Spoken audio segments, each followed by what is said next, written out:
முன்னாள் பிரதமர் ராஜீவ்காந்தி கொலை வழக்கில் உச்சநீதிமன்றத்தில் தமிழக அரசு சீராய்வு மனு தாக்கல் செய்துள்ளது.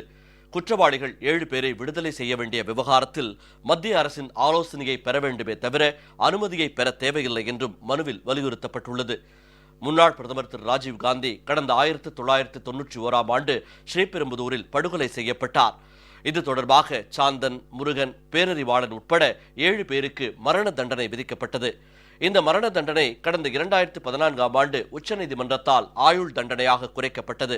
இதைத் தொடர்ந்து முன்னாள் பிரதமர் ராஜீவ்காந்தி படுகொலை வழக்கில் குற்றம் சாட்டப்பட்டு சிறையில் அடைக்கப்பட்டிருக்கும் சாந்தன், முருகன், பேரறிவாளன், நளினி உள்ளிட்ட 7 பேரையும் விடுதலை செய்யும் வரலாற்று முக்கியத்துவம் வாய்ந்த முடிவை முதலமைச்சர் செல்வி ஜெயலலிதா தலைமையிலான தமிழக அமைச்சரவை கடந்த 2014ஆம் ஆண்டு பிப்ரவரி 19ஆம் தேதி எடுத்தது.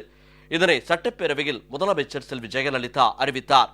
தமிழக அமைச்சரவையின் இந்த முடிவு உடனடியாக மத்திய அரசுக்கு அனுப்பி வைக்கப்படும் என்றும், மத்திய அரசு 3 நாட்களுக்குள் தனது கருத்தினை தெரிவிக்காமல் காலம் தாழ்த்தினால் மாநில அரசுக்கு அளிக்கப்பட்டுள்ள அதிகாரத்தின் அடிப்படையில் அந்த 7 பேரும் விடுவிக்கப்படுவார்கள் என்றும் முதலமைச்சர் செல்வி ஜெயலலிதா சட்டப்பேரவையில் திட்டவட்டமாக தெரிவித்திருந்தார்.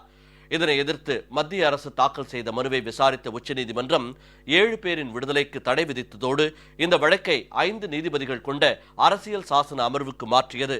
ராஜீவ்காந்தி கொலை வழக்கில் குற்றவாளிகளை விடுதலை செய்வது குறித்து மத்திய அரசுதான் முடிவெடுக்க வேண்டும் என உச்சநீதிமன்றம் தெரிவித்திருந்தது. சிபிஐ விசாரித்த வழக்குகளில் மத்திய அரசுக்கே அதிகாரம் உள்ளது என்றும் அரசியல் சாசன அமர்வு தீர்ப்பளித்தது.